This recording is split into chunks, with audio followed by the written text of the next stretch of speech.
Fry చేసుకుందాము. Fresh meal maker తెచ్చాం కదా,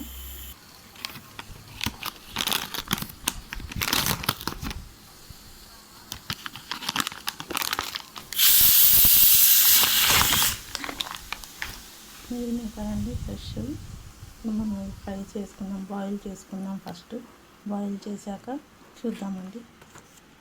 3 ఆనియన్స్ తీసుకున్నాను, కట్ చేసుకున్నాను సన్నగా.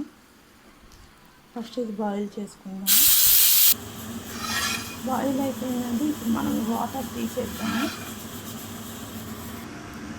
చూద్దామండి. చూసాక మీల్ మేకర్ వాటర్ తీసి పెట్టుకున్నాము. ఆనియన్స్ కట్ చేసుకున్నాము, కరివేపాకు, కొద్దిగా కొత్తిమీర, పసుపు, రుచికి సరిపడా సాల్ట్, అల్లం వెల్లుల్లి పేస్ట్, కారం తీసుకున్నాము. కడాయి పెట్టుకున్నాము. ఒక ఆయిల్ వేస్తున్నాము. ఆయిల్ హీట్ అయ్యాక ఆవాలు జీలకర్ర వేసుకున్నాము.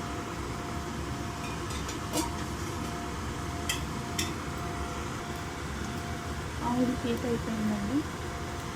ఆవాలు వేసుకున్నాము.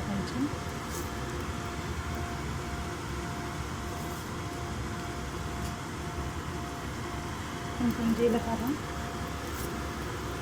అవి చిట్పటలాడాక ఆనియన్స్ వేసుకున్నాము. ఇప్పుడు ఆనియన్స్ వేసుకున్నాము. ఆనియన్ కరివేపాకు వేసుకుంటాము. కొంచెం రోస్ట్ కావాలండి. గోల్డెన్ కలర్ వేసాక ఉప్పు, పసుపు అంతా వేసుకున్నాము.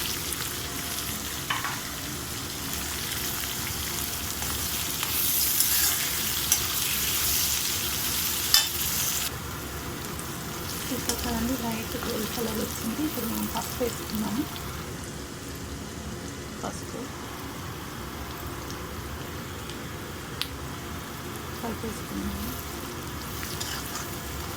అల్లం వెల్లుల్లి పేస్ట్ వేసుకున్నాము. అల్లం వెల్లుల్లి పేస్ట్ కలిపేసుకున్నాము. కారం వేసుకున్నాము.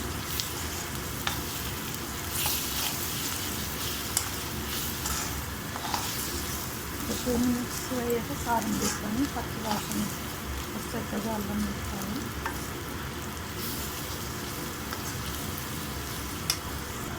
కారం వేసుకున్నామండి.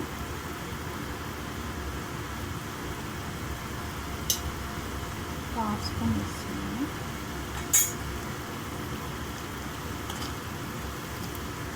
అల్లం వెల్లుల్లి పేస్ట్ వేసాం కదండి, కొంచెం గరం మసాలా వేస్తాను, అందుకని కొంచెం తగ్గించాను.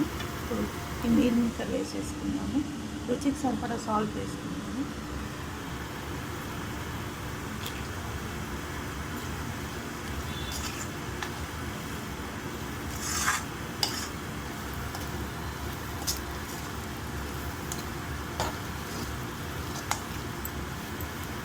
ఆనియన్ కర్రీ కూడా బాగుంటుందండి. ఇంట్లో కొంచెం టమాటా గ్రేవీ వేసుకోవాలి, చాలా కమ్మగా టేస్టీగా ఉంటుంది. ఇప్పుడు మనం మీల్ మేకర్ వేసుకుందాము.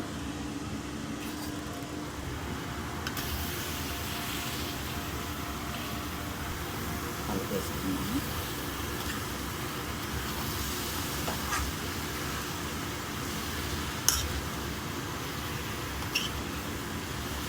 ఒక 2 minutes తర్వాత మళ్ళీ కలుపుతాము.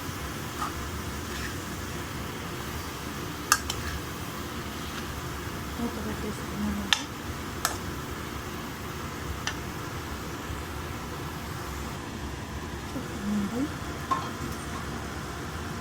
కొంచెం గరం మసాలా వేసుకున్నాము. ఇప్పుడు మీల్ మేకర్ రెడీ అయిపోయిందండి. చక్కగా meal maker ready with gravy. చక్కగా గ్రేవీ కూడా ఉంది. కొంచెం గరం మసాలా వేసుకున్నాము.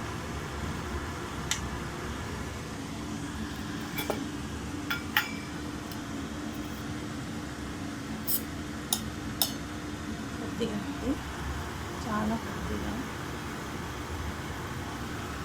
కలిపేసుకున్నాము. ఒక 2 minutes పెట్టి స్టవ్ ఆఫ్ చేసేద్దాము. చూద్దామండి. కర్రీ రెడీ అయిపోయింది. కొంచెం కొత్తిమీర వేసుకొని స్టవ్ ఆఫ్ చేసేద్దాము. చూసారు కదా ఎన్ని తగ్గనే అయింది.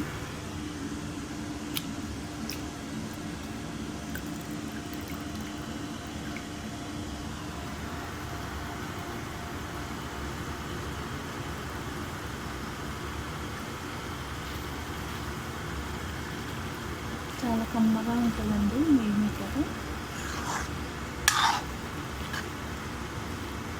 మీల్ మేకర్ రెడీ అయిపోయింది. ఇంకా స్టవ్ ఆఫ్ చేసేయడము. Stove off చేసేద్దామండి.